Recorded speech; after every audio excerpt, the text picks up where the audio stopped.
Então, bom dia a todos os que estão a ouvir, quer os irmãos da igreja, quer outros que por alguma razão estejam a visitar também a página do Facebook ou estejam a ouvir por outra via. É um prazer estar convosco, é uma forma diferente, a primeira vez que vou fazer a pregação desta maneira, mas é aquela que podemos ter neste momento e graças a Deus por isso. E o importante é que agora vamos juntos debruçar-nos sobre a Palavra de Deus, porque se há coisa que nós precisamos muito neste tempo é realmente de consolação de Deus, da sabedoria de Deus, porque são tempos difíceis, tempos trabalhosos, muitas situações inesperadas, muita coisa que nos tem atingido. Hoje eu não vou alterar aquilo que tem estado a falar. Nós temos já há mais de um ano tem estado a falar de Daniel do capítulo 1 ao capítulo 6. Neste momento vamos no capítulo 4. E o que é que tem esta situação toda gerada com o coronavírus tem a ver com Nabucodonosor e a história dele, do capítulo 4? Na verdade tem muito a ver. E nós vamos poder perceber isso à medida que formos avançando e vamos ver que realmente é uma mensagem que tem muito a ver com os nossos dias, com aquilo que nós estamos a passar. E eu convido-vos, abram as vossas Bíblias, capítulo 4. É um capítulo longo, não vamos ler todo. Nós já falamos da primeira parte. Quero lembrar que nós abordamos, eu vou ler os primeiros versículos para nós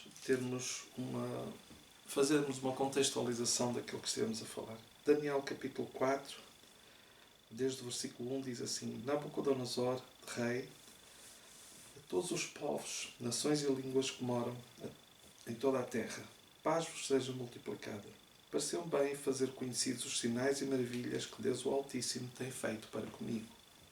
Quão grandes são os seus sinais e quão poderosas as suas maravilhas. O seu reino é um reino sempre eterno e o seu domínio de geração em geração.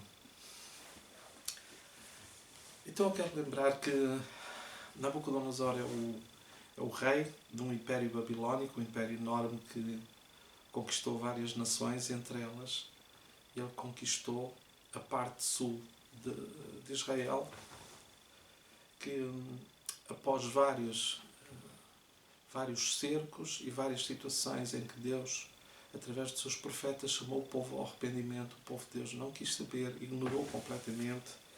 Um dos que mais falou disso e mais pregou antes e durante esse cativeiro de 70 anos que o povo viria a sofrer foi o profeta Jeremias.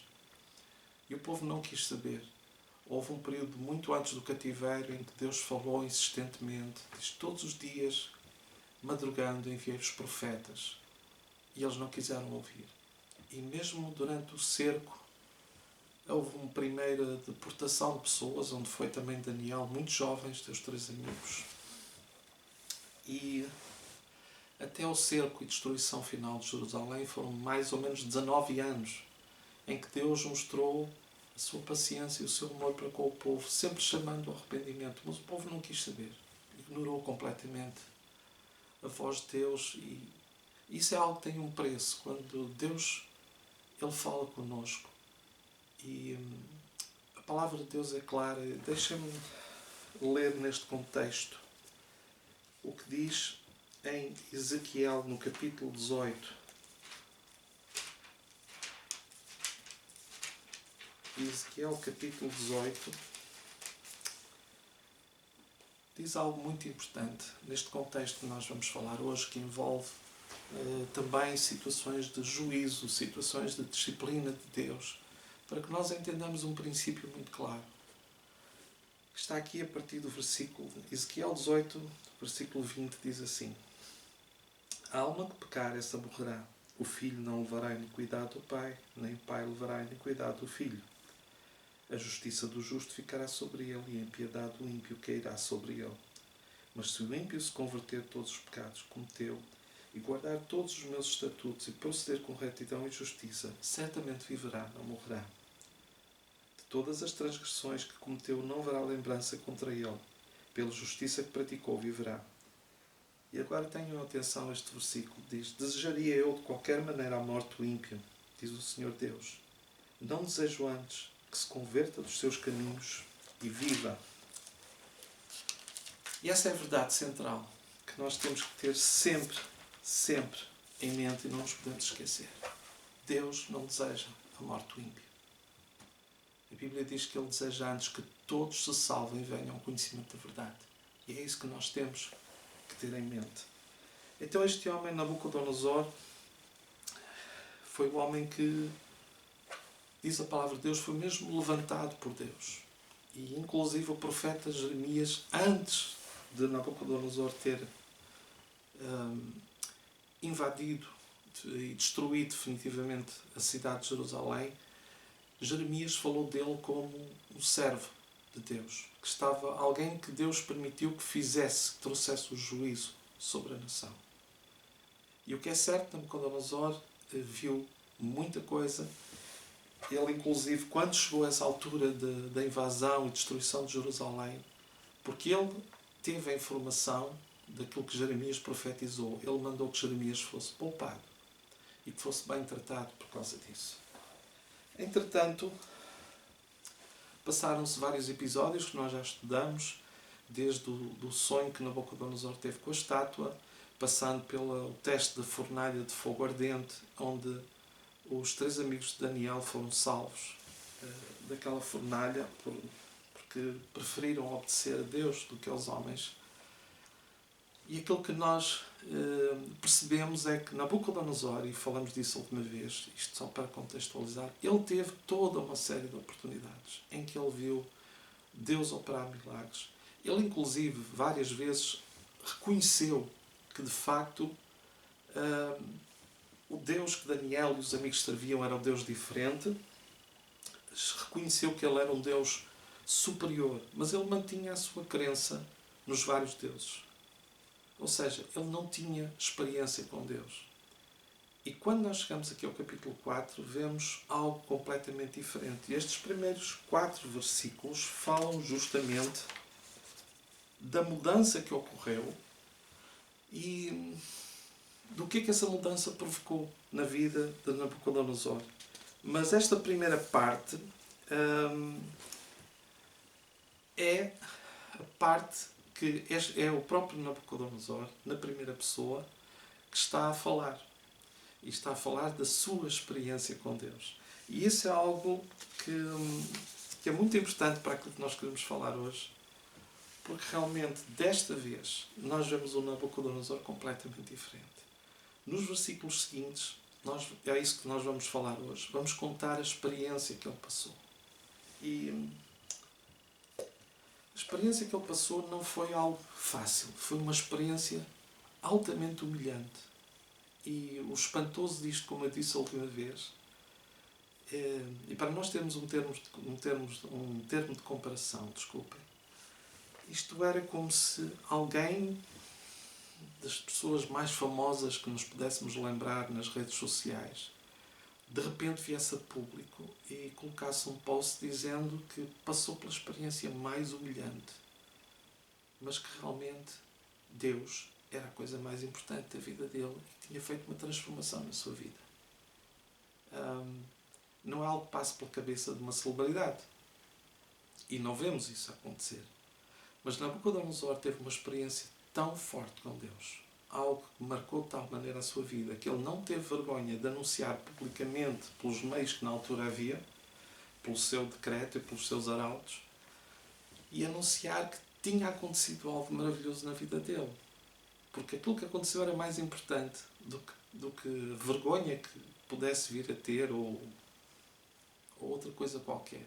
Ele não estava preocupado com prestígio. E estes primeiros 4 versículos falam-nos disso. Mas depois ele vai contar, a história vai ser contada não por ele, obviamente, porque ele vai passar por um momento em que não tinha capacidade para escrever nada, nem dizer nada, mas Daniel faz um relato de tudo aquilo que aconteceu para nós termos a ideia da dimensão e do que acontece quando Deus trata com um homem, e quando digo um homem, quando Deus pode tratar com uma família, com uma cidade, como Nínive, ou como uma nação, como Deus tratou também com as nações. E isso é importante ter em conta, porque nós precisamos de entender que Deus faz as coisas como quer. E quando Deus faz as coisas, não faz às vezes como nós queríamos, como nós desejávamos. Mas aquilo que importa é que os pensamentos dele são mais altos que os nossos. Os planos dele são muito mais altos que os nossos. E o fim que ele quer dar aos seus planos é o melhor. Não o melhor aos nossos olhos, mas o melhor aos olhos de Deus. E a experiência de Nabucodonosor que nós vamos aqui ver é algo muito, muito importante. E um modelo com o qual nós temos muito a aprender. E aquilo que se passa então, e eu vou tentar avançar o mais rapidamente possível para aquilo que é mais importante, é que Nabucodonosor tem esta parte inicial em que ele louva a Deus, em que ele fala daquilo que lhe aconteceu e passa a explicar como é que ele chegou àquele ponto. De um homem que não queria nada com Deus, que viu Deus fazer coisas impressionantes e continuava a não querer nada com Deus, até à altura em que Deus tem que tratar com ele. É importante também, já se passaram uns bons anos, desde os últimos episódios que ele teve com a questão da fornalha ardente, 20 e tal anos mais, não há uma noção muito precisa com a questão de datas, mas o importante não é isso. O importante é perceber que Deus esperou pacientemente para trabalhar com este homem, para amolecer e quebrantar o coração dele, até que ele pudesse reconhecer que mais do que... já não era só o Deus de Daniel e dos amigos, era o Deus dele também, Nabucodonosor. E como Deus leva alguém até reconhecer essa verdade tão grande. Isso é muito importante percebermos. E é o que acontece. É o que acontece aqui. Então, a partir do versículo 4, Daniel 4, a palavra de Deus diz-nos o seguinte: Eu, Nabucodonosor, estava sossegado em minha casa e próspero no meu palácio. Tive um sonho que me espantou. Estando eu na minha cama, as imaginações e as visões da minha cabeça me turbaram. O que acontece mais uma vez, Deus já tinha há muitos anos, uns bons anos mesmo, falado com o rei Nabucodonosor no sonho da estátua, e Deus agora novamente traz ao coração dele um sonho. E eu não vou estar a ler todo o texto, porque para não me alongar com esta questão, mas o sonho que ele tem é um sonho que inicialmente é bonito, porque fala de uma árvore muito grande, muito bonita, muito frutífera, que dava fruto para toda a gente e que os animais do campo se abrigavam debaixo dela. Ou seja, uma visão muito bonita, muito interessante, muito próspera, muito boa. Mas o que acontece é que no meio disso tudo surge um anjo e que anuncia um decreto grave, uma coisa de juízo mesmo dura, que manda cortar a árvore, cortar os teus ramos, derribá-la, só deixando o seu tronco. E depois há mais pormenores que nós já vamos falar. Mas este sonho veio ao rei de Nabucodonosor. Foi um sonho muito, muito perturbador. Mas o interessante também é que nós temos que ver aqui que do versículo 4 ele diz que estava sossegado em minha casa e próspero no meu palácio. Isto faz lembrar muito o tempo que nós vivemos. Talvez vivemos até há bem pouco tempo. E para muita gente tem sido um tempo próspero e de sossego, provavelmente. outros nem tanto. As pessoas vivem realidades diferentes. Mas o que interessa aqui é uma coisa. Quando a prosperidade não é má. De forma alguma, não me entendam mal. Mas quando nós fazemos da prosperidade, ou seja, quando nós amamos o dinheiro mais do que as outras coisas, então a prosperidade é um problema, é um tropeço. Porque sempre que nós amamos mais qualquer coisa do que a Deus, nós estamos a criar um problema, estamos a levantar um ídolo na nossa vida. E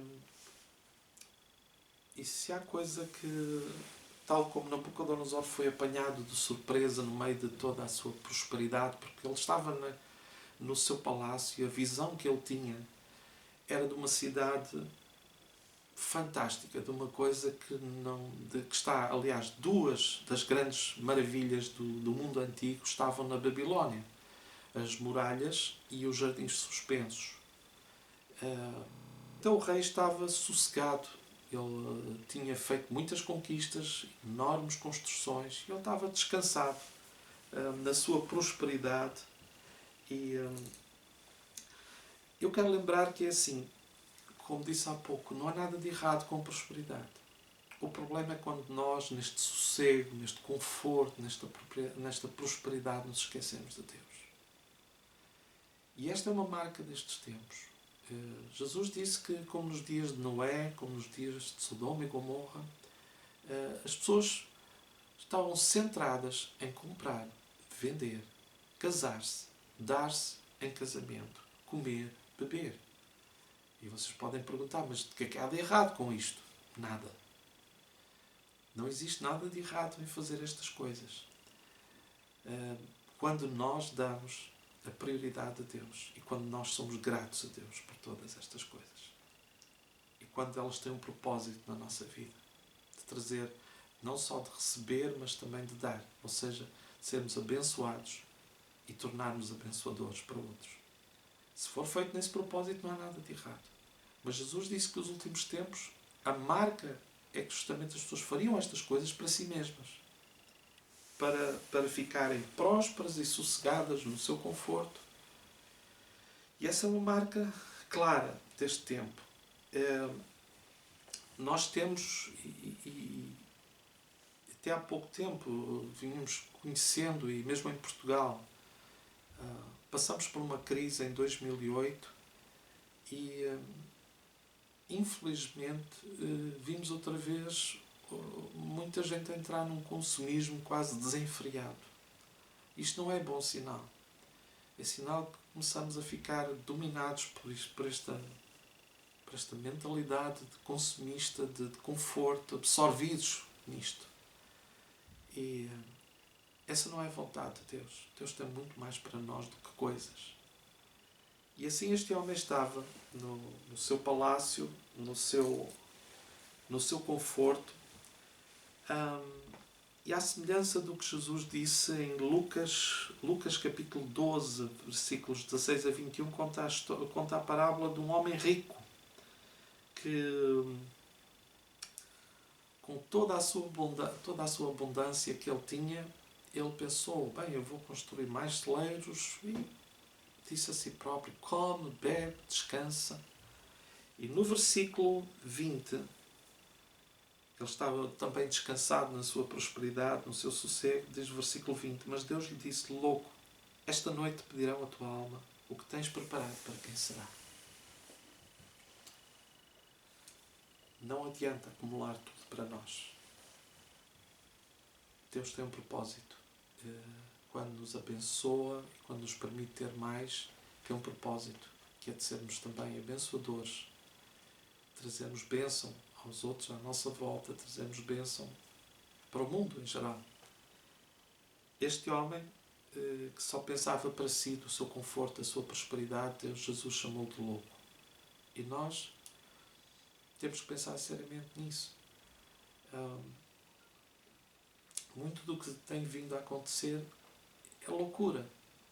E agora nós podemos perceber, quando olhamos para a dimensão do que está a acontecer, e provavelmente muitos estarão a perguntar, de que me serve o meu carro topo de gama e a minha casa riquíssima e a minha casa de férias num sítio qualquer.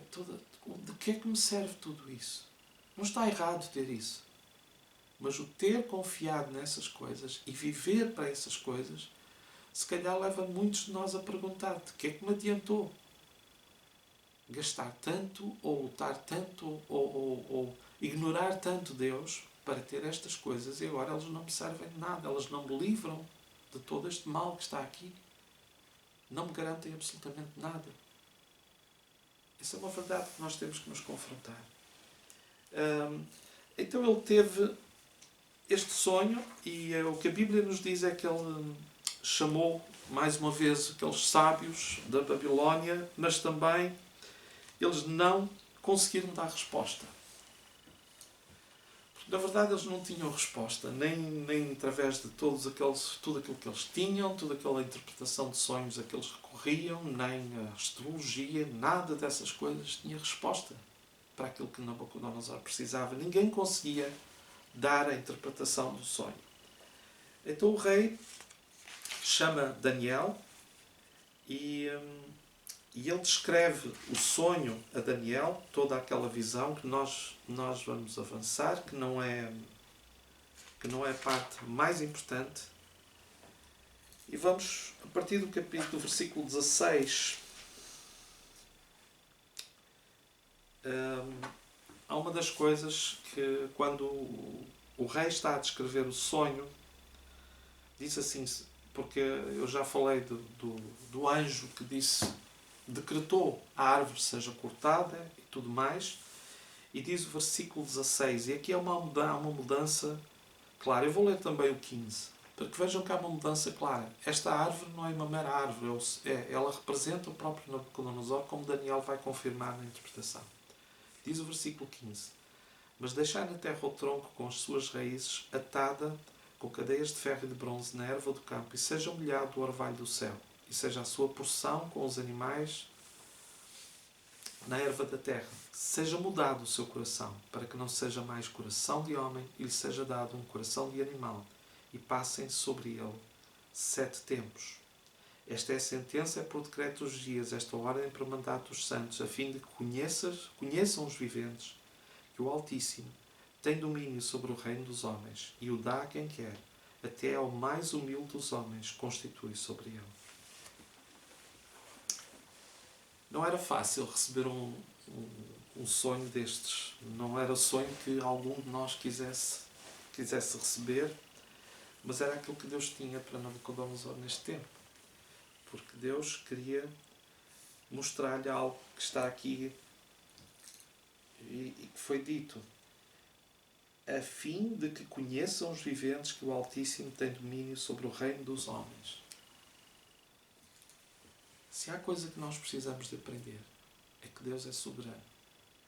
Ele é o Criador dos céus e da terra.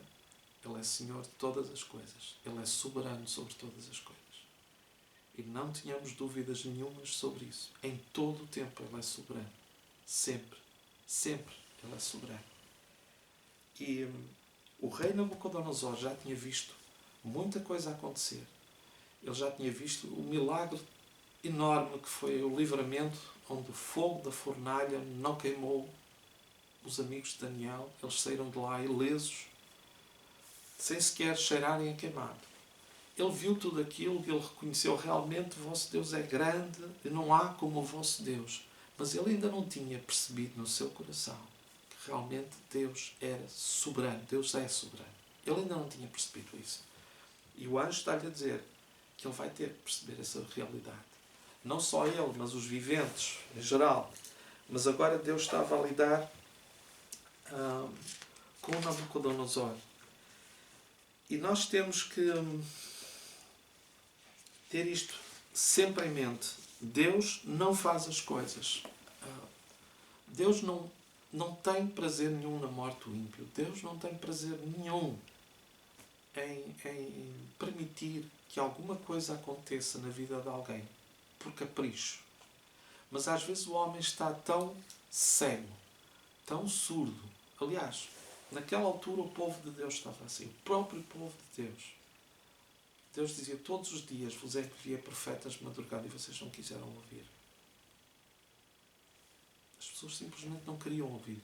Nabucodonosor já tinha visto tanta coisa de Deus, mas estava cego, surdo, não queria. E às vezes, quando nós chegamos a este ponto, Deus permite certas coisas venham, não para nos destruir, mas para nos chamar a atenção. Para dizer, olá, eu estou aqui, eu sou Deus, eu sou soberano, eu amo-te,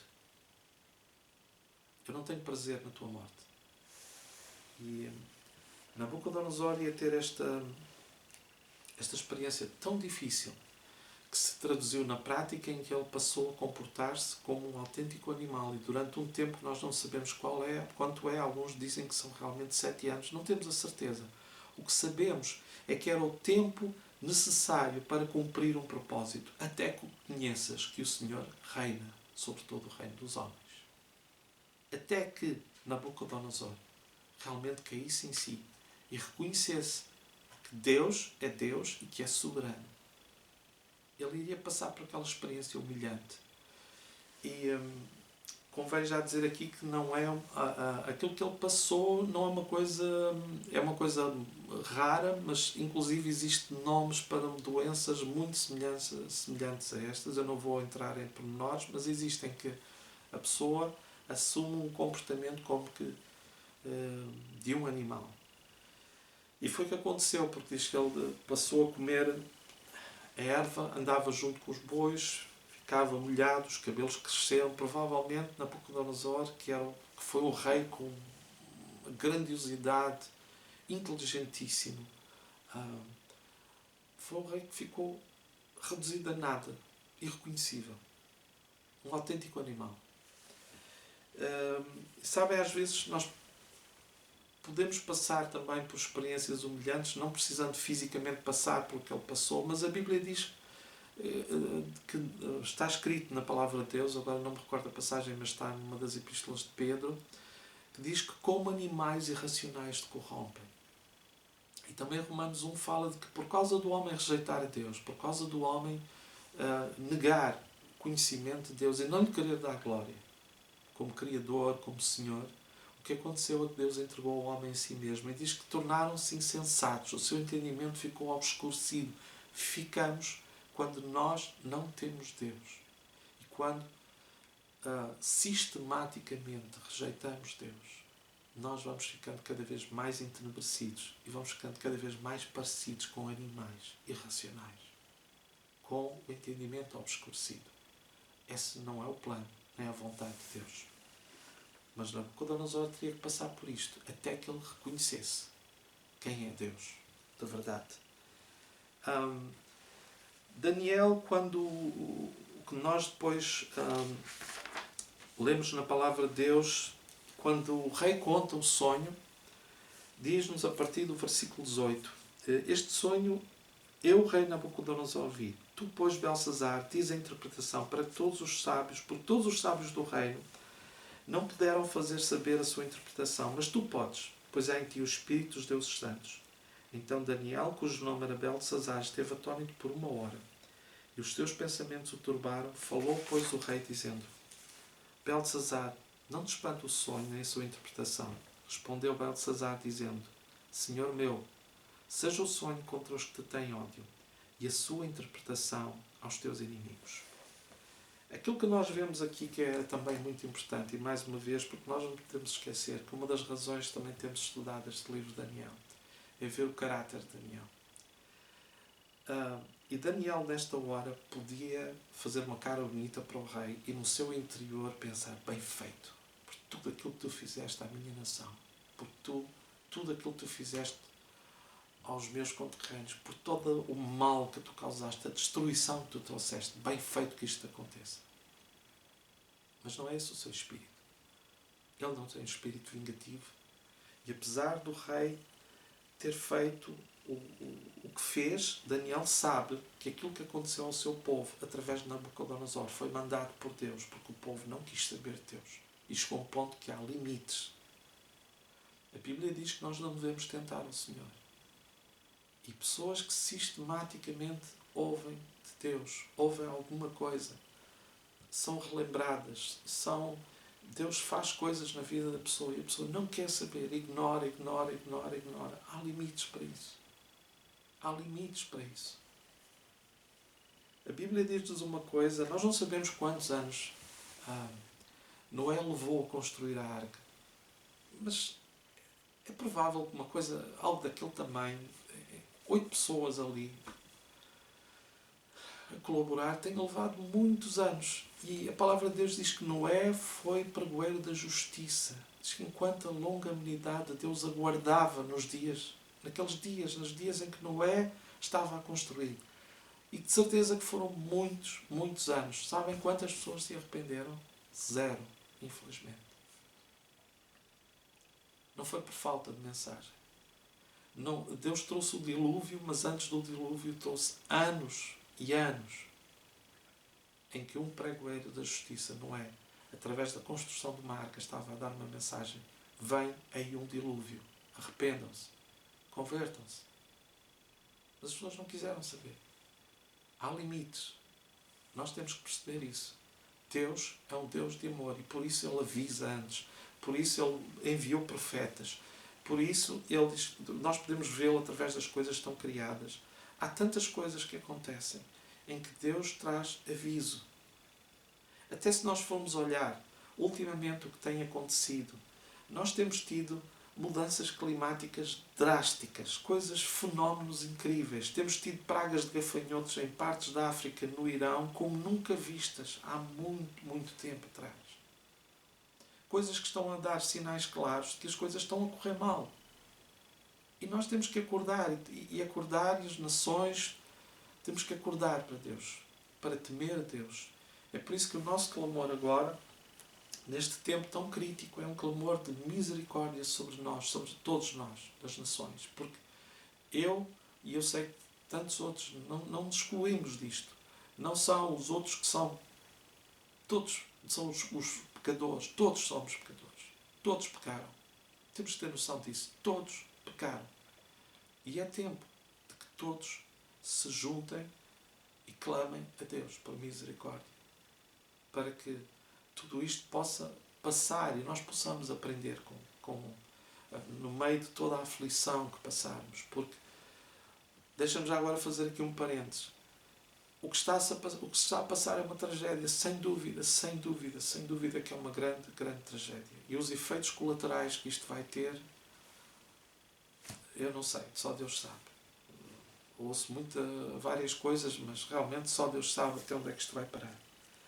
Mas a segunda maior tragédia que nós poderíamos ter é, quando isto passar, e eu oro para que seja breve, é não aprendermos nada com isto.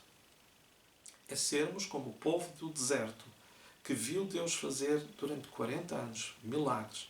Deus fez coisas impressionantes. E aquele povo, diz a palavra de Deus em Hebreus, que erram sempre e nunca aprendem nada em seu coração. Seria a segunda grande tragédia.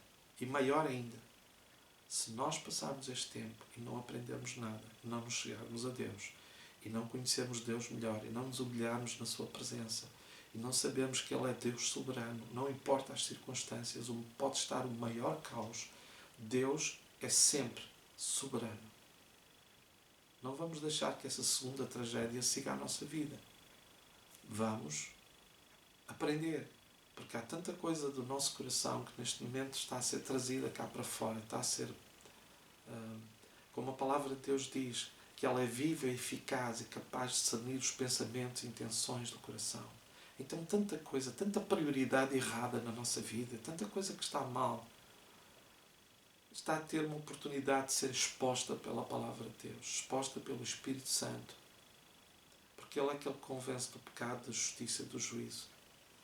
E então é bom que nós tenhamos um espírito humilde para aprender com isto e para sermos mudados.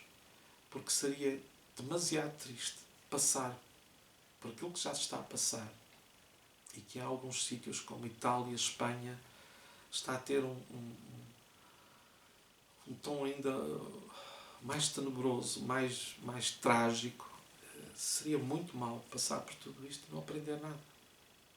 E as pessoas voltarem tudo ao mesmo. Não pode ser. E nós oramos para que não seja assim. Para que o homem possa mudar. Daniel, então, ele revelou uma grande compaixão. Ele depois identificou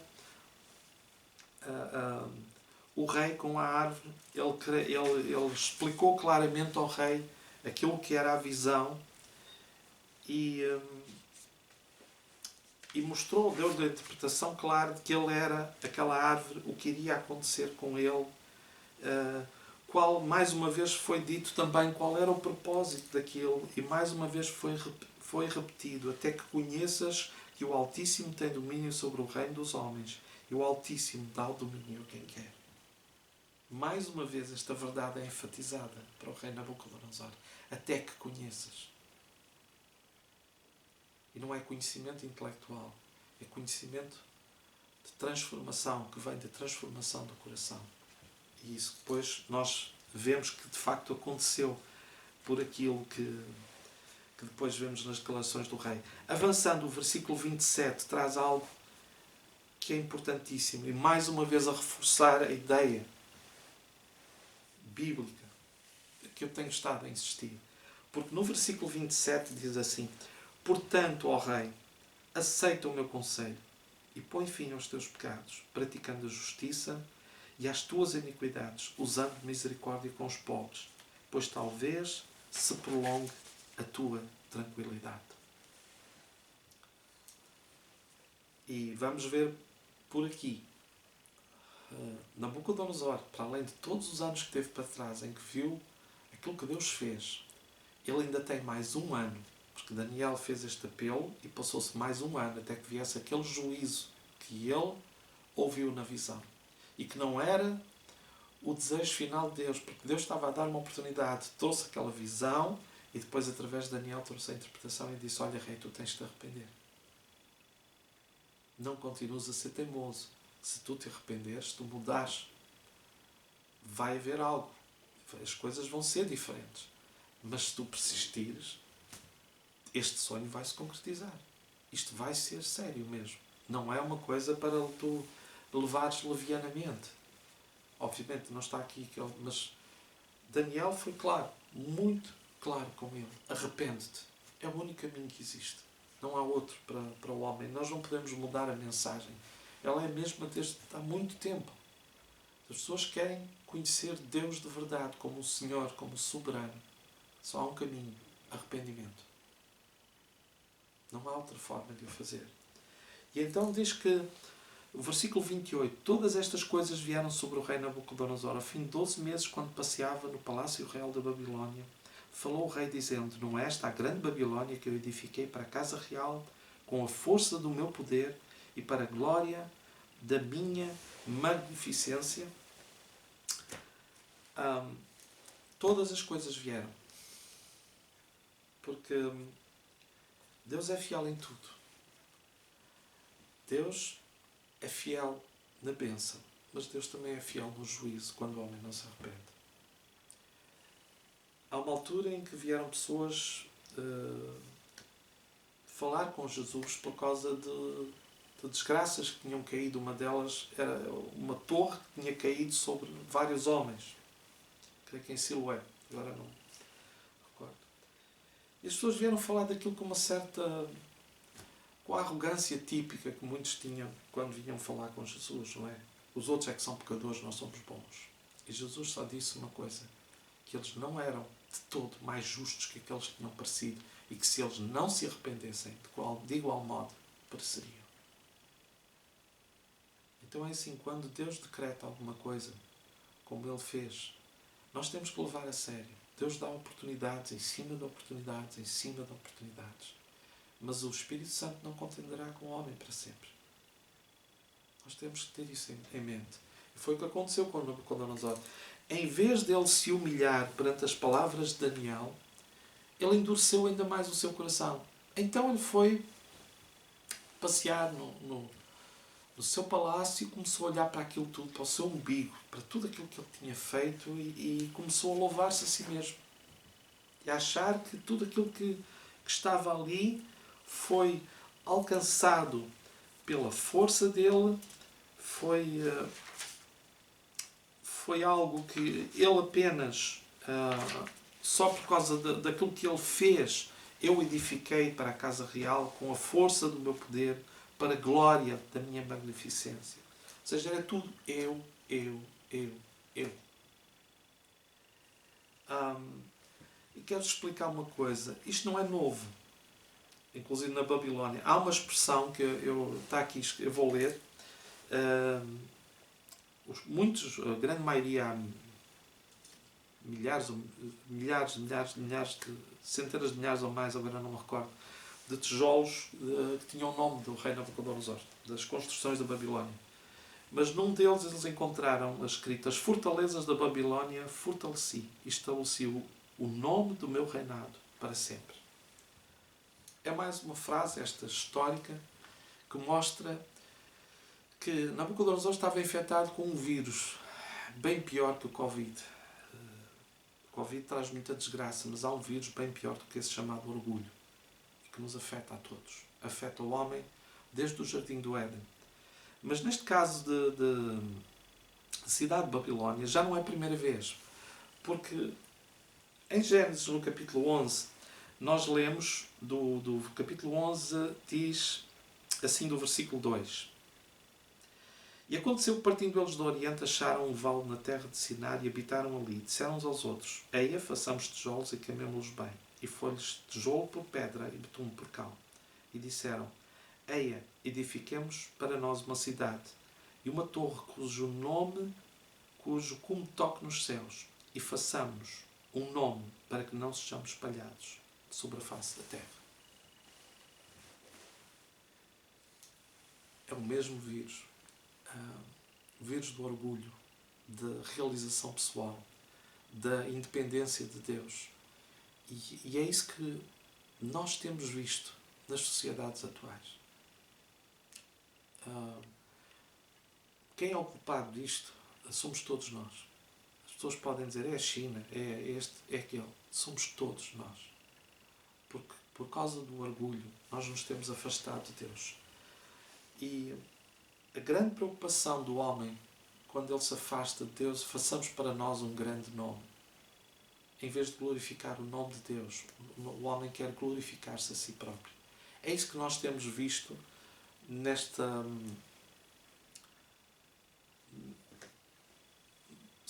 Europa, por exemplo, o humanismo no seu pior tem aspectos positivos, mas no seu pior é justamente este o lema: vamos construir uma grande cidade, um grande continente, uma grande Europa, mas sem Deus. Não precisamos de Deus para nada. A China, em 2014, o seu imperador tinha um livro escrito em que tinha um plano completo, é público, não é nada, não estou a falar de teorias de conspiração. É o desejo do homem, não é só da China, de expandir completamente todo o seu poderio através da economia. Porquê? O amor ao dinheiro é a raiz de todos os males. Se formos aos Estados Unidos, temos um presidente que quer fazer a América grande outra vez. A Europa tenta impor-se. Na Coreia do Norte há um líder que quer ser uma grande potência nuclear para impor também o medo sobre os outros. Tudo. Isto não é mais que o desejo do homem. O comum desejo do homem, do vírus do orgulho. Quer ser grande. Quer ter muito, muito poder. Amor ao dinheiro. Amor ao poder. E quando o homem quer fazer isto sem Deus e constantemente pondo Deus de parte, não haja dúvidas que mais tarde ou mais cedo ele vai colher aquilo que ele semeia. Porque Deus, tal como em Romanos está escrito, quando o homem recusa-se, Deus deixa-o entregue a si mesmo. E um homem entregue, a humanidade entregue a si mesma, é um caos. É isso que nós podemos concluir. Então Nabucodonosor estava infectado com este mesmo orgulho, e é um orgulho que Deus não tolera. E várias situações na palavra de Deus mostram claramente que quando qualquer povo se levantava com este orgulho, incluindo Babilónia, que Deus usou para trazer juízo sobre o seu povo, mas que diz Em Abacuque 1:11 diz: passam com rapidez como o vento e desaparecem. Sua culpa, porém, é grande, porque tem como Deus a sua própria força. E outras passagens há com Edom, com a Síria, com Moab, com os filhos de Amon, vários povos em que a acusação é comum. Orgulho, soberba. Isso tem um preço caro. Nós não podemos ignorar Deus constantemente. Não podemos ignorar o seu amor para sempre. Há um ponto que tem limites. Nós precisamos de compreender isso. Então, esta questão do orgulho também deixa-me só dizer uma coisa importante. Também é um tempo, se calhar, para muitos pensarem como é que têm edificado a igreja. Porque se há quem esteja a edificar para a igreja de Cristo, há quem esteja a edificar os seus próprios reinos. Há quem esteja a olhar para o seu umbigo e dizendo: que grande trabalho eu edifiquei, que grande congregação, que grande denominação. Eu não tenho dúvida que isso também existe. E que Deus nos ajude a todos a olharmos para nós próprios e dizer: como é que eu estou a edificar? Para quem é que eu estou a edificar? Este também é um chamado de atenção para a igreja. Para quem é que eu estou a edificar? Para Deus ou para mim mesmo? Ou para construir um grande nome entre líderes cristãos ou na comunidade cristã? Esse não pode ser o nosso objetivo. O nosso objetivo é glorificar a Deus acima de todas as coisas. Que Deus nos ajude nisso. Avançando rapidamente, o que aconteceu é que, como Nabucodonosor não reconheceu as coisas, desculpem só,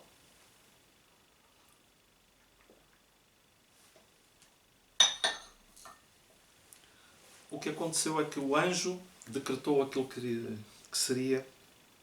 viria a acontecer, e Nabucodonosor esteve muito tempo, não sabemos quanto, mas algum tempo, em que se cumpriu a palavra. E ele esteve, versículo 33 diz: na mesma hora se cumpriu a palavra sobre Nabucodonosor, foi tirado dentre os homens, comia erva como os bois, e o seu corpo foi molhado do orvalho do céu, e até lhe cresceu pelo como as penas da águia, as suas unhas como aves. Depois de tudo isto, e estamos já na parte final, eu peço perdão porque eu sei que levei mais tempo daquilo que era conveniente, mas é importante completar isto pela mensagem que traz. Diz o versículo 34: mas ao fim daqueles dias, eu, Nabucodonosor, levantei os meus olhos ao céu. Tornou-se navio o entendimento. Eu bendiço o Altíssimo. E louvei e glorifiquei ao que vive para sempre, cujo domínio é um domínio sempre eterno, e cujo reino é de geração em geração. E todos os moradores da terra são reputados em nada. E segundo a sua vontade, ele opera com o exército dos céus, os moradores da terra. Não há quem possa estorvar a sua mão e lhe diga: que fazes? E aquilo que nós podemos ver é que realmente o que aconteceu com Nabucodonosor e aquilo que ele diz agora já não tem nada a ver com Nabucodonosor de antes, daquele que foi em todos aqueles anos. E o certo é que ele diz que foi-lhe dado um coração de animal. E nós podemos perguntar assim: então ele agora voltou a ter um coração de homem? Ele teve muito mais do que isso. Ele teve aquilo que está escrito em Ezequiel, que diz: dar-vos-ei um coração novo, e porei dentro de vós um espírito novo, e tirarei da carne coração de pedra, e vos darei um coração de carne. E foi isso que aconteceu com Nabucodonosor. E ele, que passou por uma humilhação tão grande, mas tão grande, que nós não conseguimos imaginar. Ele passa por toda aquela humilhação e ele diz: agora eu sei finalmente que Deus é Deus. Ninguém lhe pode perguntar: o que fazes? Porquê é que tu fazes isto? Porque ele entendeu definitivamente que o Altíssimo é soberano e opera como quer, para cumprir os seus propósitos. Ele entendeu isso. Ele reconheceu isso. E isso é um sinal claro daquilo que mudou. E diz no versículo 36: no mesmo tempo tornou a mim o meu entendimento, e para a dignidade do meu reino tornou a vir a minha majestade e o meu resplendor, e buscaram os meus conselheiros e os meus senhores. Eu fui restabelecido no meu reino, e a minha glória foi aumentada. A maior riqueza que Nabucodonosor recebeu agora foi a mudança do seu coração. Foi receber um coração novo de Deus. Essa foi a maior riqueza. Mas Deus foi tão bom e misericordioso com ele, que para além disso restaurou-lhe tudo. E aquilo que ele tinha como homem inteligentíssimo, a quem as pessoas buscavam conselho, porque ele era de facto um homem muito, muito inteligente, acho que as pessoas voltaram, ou seja, ele acabou por ver restituído tudo aquilo que perdeu. Só que agora ele não via as coisas para a sua glória ou para a sua magnificência. Ele olhava agora e via tudo numa perspectiva da glória de Deus. E é isso que tem que mudar em nós. Só com essa mudança é que as coisas realmente fazem sentido. E o versículo 37 no fim diz: agora, pois eu, Nabucodonosor, louvo, exalto e glorifico ao Rei do céu, porque todas as suas obras são verdade e os seus caminhos juízo, e pode humilhar os que andam em soberba. Como eu disse, foi tão humilhante aquilo que ele passou, mas ele reconhece que isso foi a melhor coisa que lhe aconteceu. E ele agora glorifica a Deus por causa disto. E esse é o propósito de Deus. Eu não duvido que no meio de toda esta confusão, de tudo isto, se nós fizermos aquilo que diz na palavra de Deus, que remindo as oportunidades porquanto os dias são maus e são dias trabalhosos, e devemos não ser insensatos, mas sim buscar a vontade de Deus. E eu acredito que se nós procurarmos isso, nós vamos ver frutos. Nós vamos ver frutos. As coisas poderão não ser as mesmas em várias perspectivas, mas na perspectiva de Deus e do reino de Deus as coisas serão muito melhores se nós aproveitarmos este tempo e se as pessoas que me estão a ouvir, que não conhecem Deus, pararem de resistir a Deus e entregarem o seu coração a Ele, porque o desejo de Deus é que tu sejas salvo. Não que pereças, mas que sejas salvo. Foi por isso que Ele deu Jesus. Deixem-me também só terminar lembrando uma coisa. Eu sempre tenho falado estes capítulos de Daniel na perspectiva do Salmo 137 e daquele versículo que diz: como cantaremos o cântico do Senhor estando longe de Sião. E todos os episódios que nós temos estudado até agora temos trazido uma grande lição. E o capítulo 4 não é uma exceção. Porque o capítulo 4 mostra que não só Daniel pôde cantar a canção do Senhor em todas as circunstâncias, estando longe do templo, como nós agora estamos privados de várias coisas, Daniel foi privado de muito mais. Da família, do templo, das cerimónias que havia, tudo aquilo foi privado. E ele conseguiu cantar o cântico do Senhor, estando longe do Sião. Longe de Sião ainda fez outra coisa fantástica. Ele ensinou e levou o rei Nabucodonosor a cantar a canção do Senhor. Porque aquilo que nós temos aqui de Nabucodonosor são as palavras como de um autêntico salmista, de alguém que realmente foi transformado por Deus. Essa é a parte mais importante. Então, tu não só podes cantar o cântico do Senhor, ainda que as circunstâncias agora sejam difíceis, mas tu podes fazer uma coisa, aproveitar, porque há tanta pessoa à nossa volta que neste momento está desesperada, sem esperança. Nós podemos ensiná-los a cantar o cântico do Senhor, mesmo longe de Sião. Então, vamos fazer isso. Vamos continuar a confiar em Deus. Há dias em que estaremos melhor, outros em que estaremos muito em baixo. Pode acontecer, é normal. Mas há uma coisa que nós não nos podemos esquecer. Deus é soberano, Deus é Senhor. E Ele disse que eis que eu estarei contigo todos os dias até à consumação dos séculos. Ele disse: não te deixarei nem te desampararei. Fiquem com isto e que Deus vos abençoe ricamente.